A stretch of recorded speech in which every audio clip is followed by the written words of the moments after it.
Thank you so much, Joe. It's very poetic as well as a very scientific paper, and it's interesting how it brought together so many of the themes we already heard. For instance, John Snowden talking about the need for assessing some of these new techniques, such as not new, but mindfulness, etc. So I was sort of moving along because I wanted you to have some time for any questions. Are there any questions from the audience? Need to wait for the roving microphone.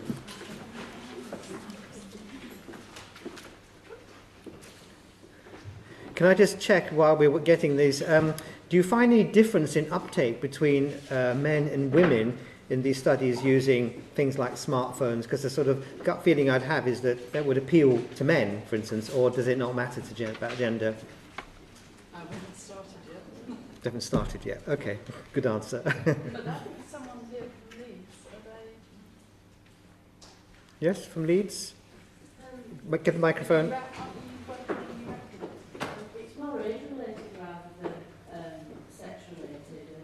We tend to find that younger people are more internet savvy. Younger people rather than related to gender, right? Okay. Be a difference in Okay, thank you.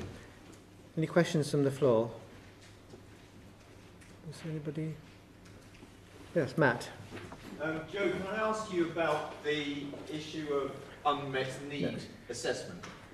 And just to ask, really, I mean, I guess being a sort of a natural cynic, one might say that it's not a great surprise that patients who assess themselves as having high levels of unmet need also assess themselves as having high levels of symptoms.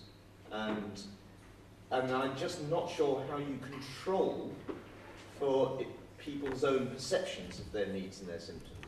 That's to say, you know, we know that there are people who are very stoical and who will say no, they don't have any unmet needs and they don't have any symptoms, who maybe do. And conversely, there are people who will just say yes to everything. And I'm just not sure how you go about making those sort of controls. And in the data that you were showing us.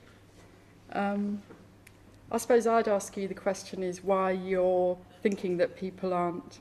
Well, because I'm a doctor and I spend all my time trying to assess people's needs. Because when people tell me they've got a need, I believe them. I know that people's perceptions of their needs aren't necessarily always perfectly correlated with my perceptions of their needs. Now, of course, I may be wrong, and I would absolutely accept that. But what I'm saying is that it's pretty clear that, to me at least, that we aren't necessarily the most reliable reporters of our own needs, and myself included.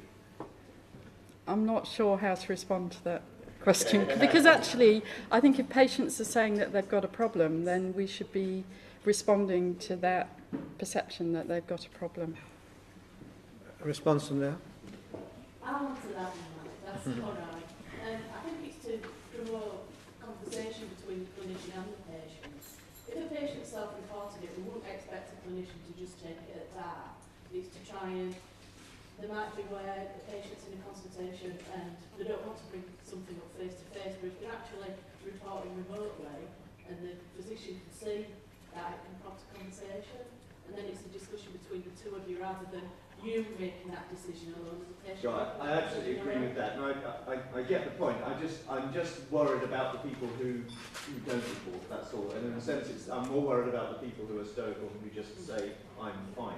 Yeah. And I get an awful lot of those, because I have a predominantly male Yorkshire clientele. And I have to say that's the natural response to any question. So that's sort of what I'm But coming it'd be interesting to see if those group of patients would feel more comfortable doing it remotely than actually in consultation with the clinician.